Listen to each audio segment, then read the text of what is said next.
The NFAC pulled up to the home of the KKK in Georgia, and they ain't want no smoke. Stay tuned for more.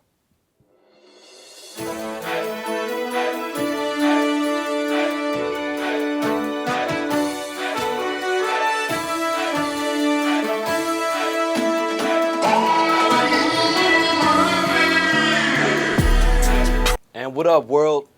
And you're back for another Do-Rag News. I'm your favorite news anchor, Rich Freeman, here to give you the news uncut and real. That's why you keep supporting us. This is Do-Rag News. On July 4th, a group of 1,000 black men who called themselves NFAC, the Not Fucking Around Coalition, marched through Stone Mountain, Georgia, which is home of the KKK. NFAC is led by Grandmaster Jay and 1,000 other black dudes who are ex-military. I mean, these brothers are disciplined and expert shooters. You degraded us, raped our women and our men, stole our history, stole our religion, and now you're trying to steal our lives. But you want us to believe they matter. You can kiss my ass right in the crack. Mine too. Me too. They marched through Georgia to send a message that they are not fucking around. It was word of a threat from KKK members saying that they were going to kill black people at 8 o'clock. And if NFAC responded by pulling up to Georgia, and there were no KKK in sight. So I guess their message is clear. They want all the smoke with the KKK. NFAC is not affiliated with Black Lives Matter. They are a black militia. They aren't protesters. They're not demonstrators. They're not there to sing and chant. They believe in an eye for an eye mentality. And I agree with that, to agree, because force has to be met with force. I want the heart of the Ku Klux Klan to hear me no matter where the fuck you are. I'm in your house. That's right. Where you at? You made a threat. We don't threaten. We don't scare, because we don't care. It's been a few days and mainstream media still hasn't covered the story of the NFAC. But then again, I'm not shocked. We all know mainstream media won't dare show black people getting militant and walking around with their guns out. They don't want to inspire any more people. I mean, luckily we have Instagram so we can document and share our own stories. I mean, I support what the NFAC is doing and being a military backbone for black people. We hear all the time, fuck the police, fuck the police. But this is the chance that we can police ourselves through a coalition that is for us, by us. Now let's keep this trend going. NFAC, you got my support. Now we check in with Sharice Clymer with this week's weather update. Sharice, what up though? But Andrew, you're not listening to me. Chris told me that I was able to be put in the Hamptons for this segment to be on the beach after I was done. But you're not listening. I know that. But Chris said Hamptons. Why am I going in the real? And I'm back, y'all. How's it going? It's your fabulous reporter, Sharice Clymer, here with the latest. If you're in the New York area, you will be experiencing a high of 82 degrees with an 80% chance of rain. So if you're really trying to go out there Friday at the beach with your friends, I don't know if that's a good idea. You might want to try Saturday though, because it's going to be 87 with a 60% chance of rain. That might be better. Sunday is looking stifling with a 90-degree temperature with a 30% chance of rain, so that might also be a better day. Monday, 89 degrees with a 50% chance of rain, trying to cool down this earth because it has been hot, y'all. And Tuesday, same thing, 89 degrees with really no rain. I don't know about y'all, but there's nowhere to go. You can't even go down south. It is stifling out here. Please protect yourself with sunscreen. Be out there, get some vitamin D though. And I wanted to switch things up for you guys this time, so you'll see who I got to meet in person. Hey guys, it's Sharice Clymer here in the wilderness. I don't know, they just dropped me off in a van here and told me to record, so that's what I'm doing. But I'm here with Sue's Vegan Vibes. I'm so excited to see what kind of gardening she has going on. She always has the best plant life-based vegan food, and I just want to see what's up with that. So come along. We have some cilantro, and cilantro we use in a lot of Caribbean dishes. We use in a lot of Latin dishes. So, I like Caribbean. Yep, Absolutely. So it's very, very good. You just pick some leaves off of there, and you're gonna put that in your dishes. Yeah, I'm good. You can hold that. Okay, you can hold that. Yeah. Okay, and then over here, this is where the fire comes in. This is the Scotch bonnet Caribbean peppers. This is gonna bring the heat to your meals. And this plant is doing really, really good. If you want to zoom in, this is where the peppers are going to grow. It's like little tiny. Look at that, y'all. It's growing. We got some babies. earth. Yeah, and it's coming in. So those are going to bring some really good fire to your meals. Awesome. And then here is our cherry tomato plants. Ooh. We've had a lot of rain lately, so it's growing. But again, here, all these little tiny yellow sprigs. That's what's gonna produce the cherry tomatoes, and these are gonna be so sweet. Ooh, some sweet cherry tomatoes. Sweet. So it's vegan. Yes. And look at this, y'all. Like, what is this? Another wilderness. Okay, what is this? So Charisse, this is mint. And this comes back every year, so it's very, very low maintenance. It's like chewing gum. You can put this in your teas. Get the bug out. Yeah.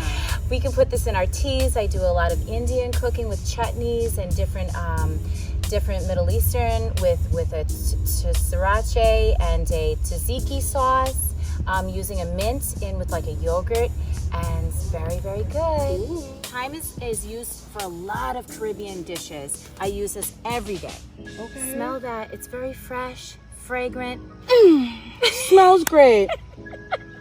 Doesn't it? Over here we have our sage. Sage your houses. Cleanse. Good spirits. Get out those demons. That coronavirus. There we go. We got a sage. Yes. Okay. Have some organic strawberries growing. They're showing us a little bit of life. Beautiful. They're going to come out soon. And again, here we have our lavender. Pretty. Smells so some good. Nice oils. You can make oils, teas. Knock you out, people. Yep. This. Very good for sleep. Love this. Excellent. Now, what's the hardest part about growing certain things, or why do they tend to die faster than other plants? You just have to, like everything, take care. Okay, so like self-care, what we do for ourselves, we need to do that for our garden. Yes. We have to water, we have to weed. I don't use any pesticides. We're completely organic, so there's none of that going on. But if you do eat eggs or you have eggshells, there's things that you can do. Crush the eggshells, put them in your soil. That adds to the soil. You can get fresh coffee grinds, put that in. Coffee? Yeah. From Dunkin'? Dunkin'. Oh. I mean, if you can get the grinds. And then banana peels, all of those things will go into your earth and help your soil to become rich. Right. Okay, but we don't need pesticides. Everything out here, if you wanted to come over here and just like pop this in your mouth and eat it, you're fine. I don't know if I'm doing that, but thank you, Sim. But here we have our basil plants, and these again came from kitchen scraps. I'm so proud of them. Look how lush. You guys remember that video I showed you? Remember? We'll go back in time. This was in the windowsill. Yes. Wow. So look, it's thriving. It's loving this. I have pesto coming for our next meals going out. This is our eggplant, and here, every time you see a little sprout here, that's where your eggplant is going to come out of. So these are baby plants. They're coming out beautifully and strong. For our Italian cooking, we've got some fresh oregano. Does that not smell like a pizza? Oh my, I'm about to go get pizza. New York style pizza only. As far as like what is the best thing, being self-sustainable. Don't throw this out. Get yourself a patch of land, very small container, raised bed, whatever you got to do. Put it in the ground, nurture it, let it grow, and feed your family with it. I don't know about I love nature, but I like so far what nature has to offer. Up here in the wilderness, like I said, I don't know where I am.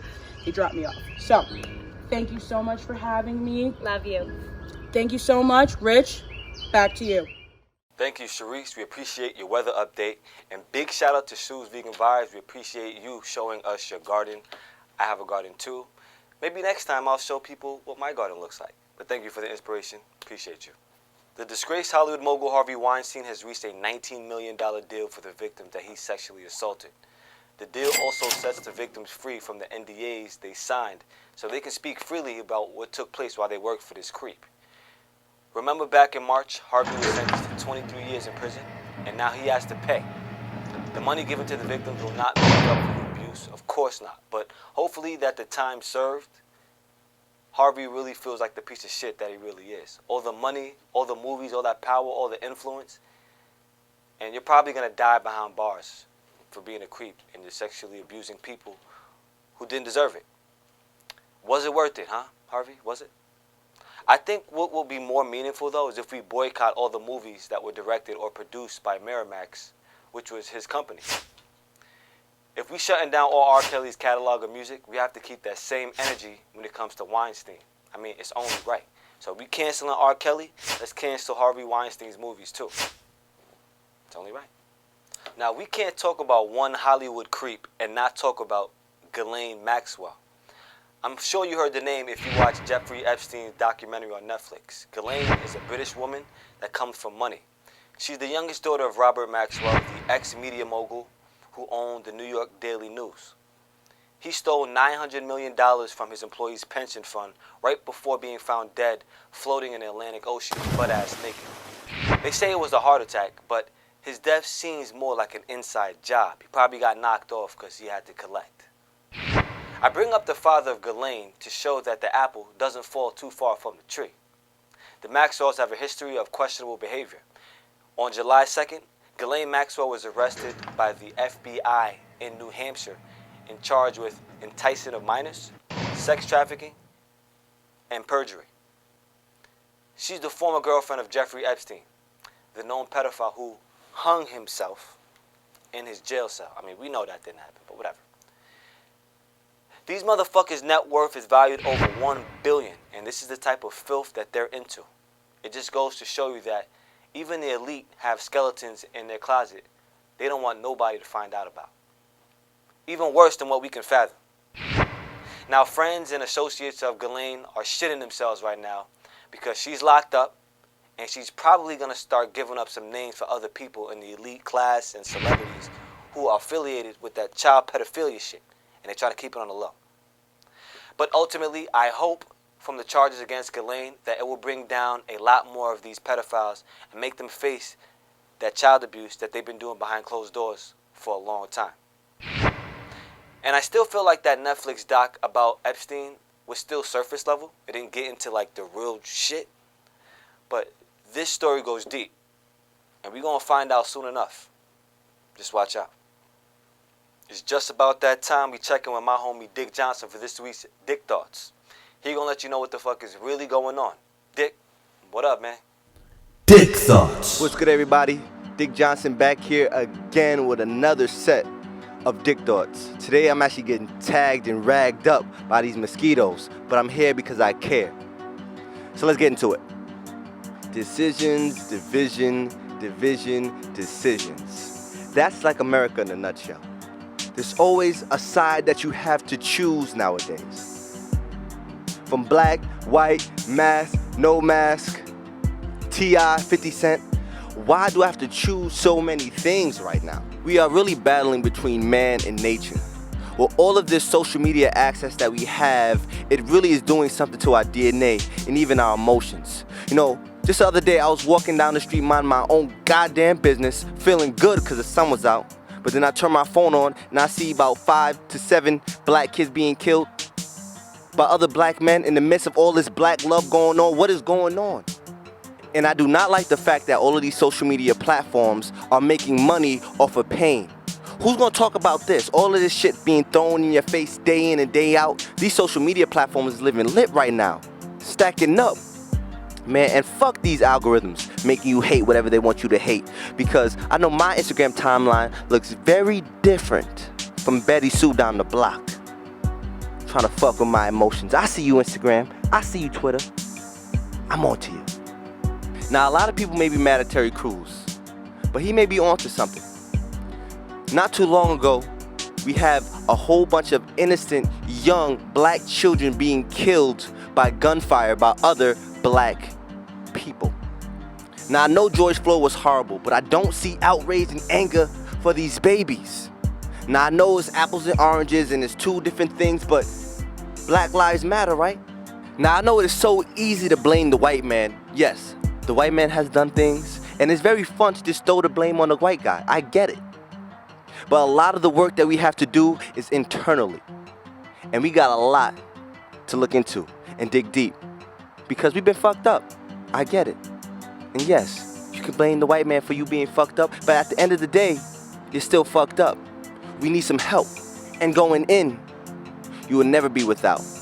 That's just something I learned along the journey that I do call life. Now, you know we gotta talk about Kanye, right? And if you don't know, he's planning to run for president. Well, that's what he's saying. And I know a lot of people are saying he has no political background, he has no affiliations, he's not that bright, and you look at his track record, he always says unlandish things. Very, very true. But doesn't that sound like Trump? I don't know about you, but I might just be crazy enough to vote for him. The two options that we have right now are very dicey. So to throw one more in the mix, it sounds like a game of CeeLo. And somebody in the game of CeeLo always wins big. Hopefully it's me. But to be continued with that Kanye story, the thing about Kanye, he knows controversy, he knows how to make a comeback, and he knows how to capture a crowd. So we'll see if he's actually up for the challenge. And another thing that I wanted to talk about was all these black people showing guns and having guns nowadays. Now, black people always had guns, but I feel like now it's more of a fad. Protect yourself, protect your family, do not get caught slipping. I understand. And to the people who just bought guns last week, be careful. Don't end up like Pascal Burris, shooting yourself in the goddamn leg, protecting yourself, but you're hurting yourself, protecting yourself. What do you call that? I'm gonna end with this. One thing that I realized about America, it seems to be like a big ass high school. You got cliques, you got hate, you got gossip, you got drama, you got love. Every day you go to school, there's something going on. So is this the cycle and the system that they get us accustomed to? But I will say this, when I was in high school, I left the president too. So I can only imagine where I'm gonna end up.